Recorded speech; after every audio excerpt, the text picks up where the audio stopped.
For the past 2 weeks, I've been house sitting slash dog sitting, pet sitting for my friends here in New York City. Over those 2 weeks, I've been doing some exploring. I've been walking a lot. I've been mainly around the Manhattan area, Upper East Side. I've gone to Central Park, walked around Harlem a little bit. So as I've been walking around and then sitting here pondering these questions, I wanted to ask and pose these questions to you, the New Yorker that's from the city, because I'm not from here, but I have an inquiring minds want to know kind of mentality. So let's get into it. It's 10 questions. Even if you're not from New York, if you know the answer, put it in the comments too. This is a family, it's a collective, it's the snack pack. In California, you need a car.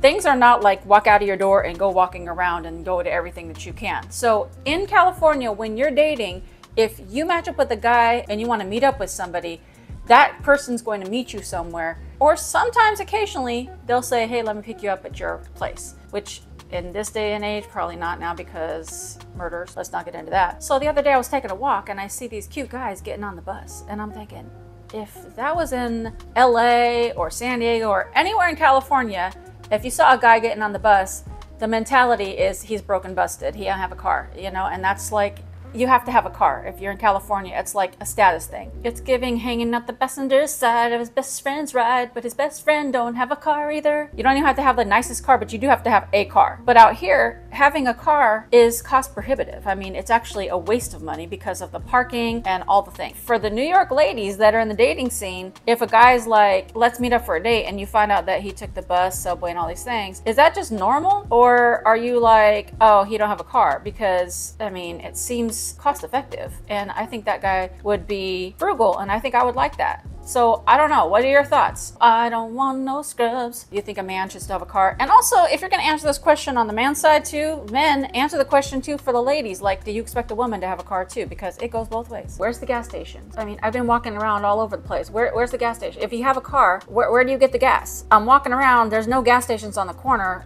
Where do you go? Do you have to go outside of the city to go fill up? Are there places in the city that I just haven't encountered? Do you have gas delivered to you? I don't know what's happening here. Where's the gas? Also, I would imagine the gas is atrociously expensive. Supply and demand, you know, there's demand, but then where's the supply? I don't see it. Where are the gas stations in the city? So since most people don't have cars here, what is your monthly cost to take this transit? Like, is it equivalent to a car payment? Or is there some sort of, I'm sure there is, some sort of monthly pass, annual pass that you could just pay one time and have a card and you have like monthly or annual access? What is the cost on that? I'm so curious. In other states, when you have cars, the car payments are like $400, $500, $600, $700 a month. So I don't know. I mean, what's the cost of transit? Because that seems like a good deal. If you don't have to pay for a car payment or car insurance, that seems awesome. It's kind of unheard of to not have a car. And I get why people don't have cars because I've been seeing some of these rates over here and I'm like, bro, that's crazy. The other thing is, does everybody in the city do grocery delivery? I went and got 1 bag's worth of groceries the other day and my bag ripped and I was like, this sucks. I'm just gonna do grocery delivery. So does everybody do grocery delivery? And for those of you that don't do grocery delivery, how do you get your groceries? Like, do you bring one of those little carts with the rolling wheel thingies? Do you just eat out all the time? What's going on with the groceries? Because you can't be eating out all the time. I mean, if I lived here, I'd probably try to eat out all the time, but that's not good for my health. So I'm sure I would probably ease back and want to have just groceries. And P.S. the groceries here are super expensive. So I don't even know what y'all doing about that too, because I got a pack of tortillas and it was like $7. I got some creamer for my coffee and that was $7. Everything's like $7, $8 here, just like basic things. How are people surviving here? Also, I started thinking that if you don't have a car payment and insurance, then maybe you can justify these higher rents. Is that the thing? Is that what you think about? Or is it like not even a thing? In other states, you have a rent payment, which is high, and then you have a car payment, which is high, and then you have car insurance, which is high. So you're still paying a lot of money to live those basic things like rent and car. But here you don't have the car. So can you justify paying a little more in rent? I mean, that makes sense to me, but still the cost of rents here, I see why people have roommates. I see why in the show Friends, they were doubling up on these rooms. The amount that a lot of people here in New York are paying as a roommate is about the equivalent as what you would pay by yourself in another state. So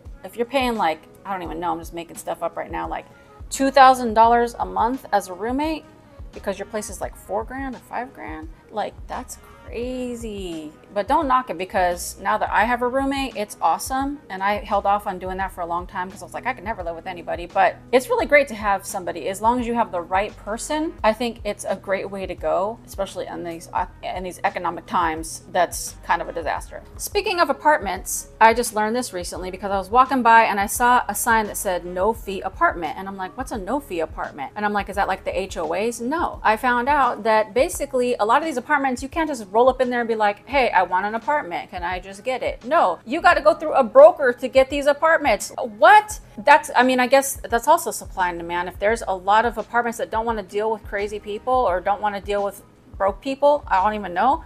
I guess you would go to see a broker. Is that just happening in like Manhattan, or does that happen in all parts, all boroughs, all the situations? I never heard of that before, so that's new to me. Also, where are the homeless people? Because when you go to downtown Los Angeles, they're out in the open. If you go to San Francisco, open. Atlanta, downtown, out in the open. Other cities that I've been to in the city, on the streets, you're seeing people walking around, panhandling, sleeping on the ground, setting up tents everywhere. Like in downtown LA, there's like rows and rows of just tent city, just all the tents. It's like a campground down there. But here, I don't know if it's just because it's the certain part of the city. I have seen hardly any homeless people.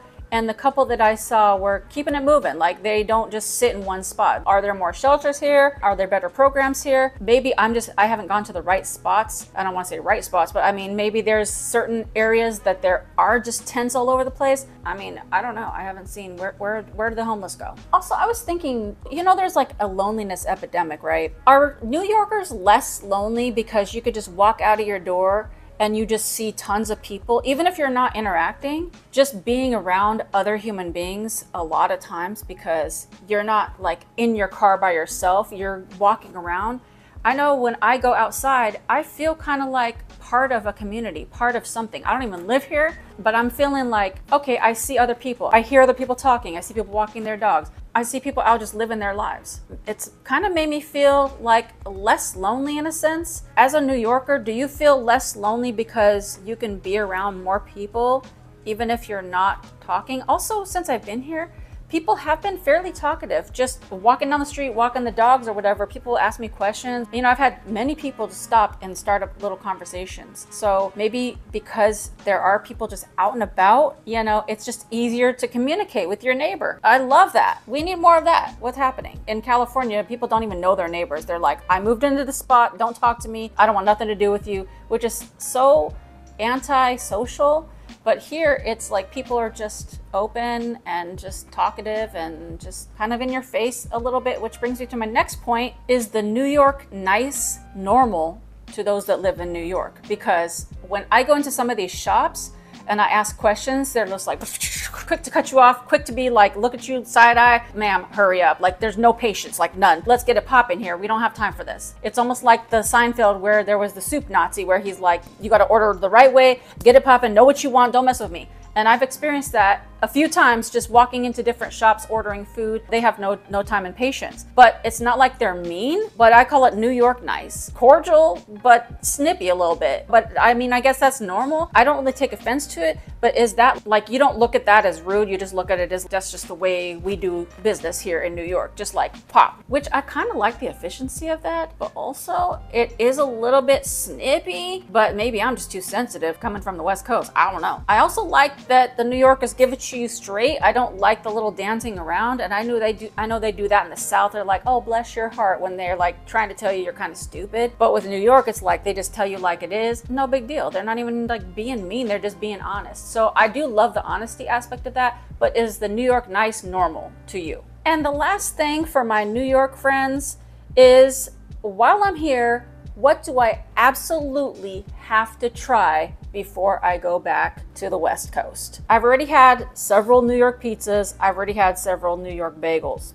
I heard that there's a staple here in New York called the egg and cheese on a roll, coffee sweet, and the black and white cookie. So I'm gonna probably try to seek those things out before I leave. But I got a couple more weeks here. So if there's something that you're like, listen, you have to try this while you're in New York, drop it in the comments, because I want to hear from a local's perspective what I need to try, what I need to eat, what I need to see before I leave New York. And until next time, bye for now. Snack time. Snack time.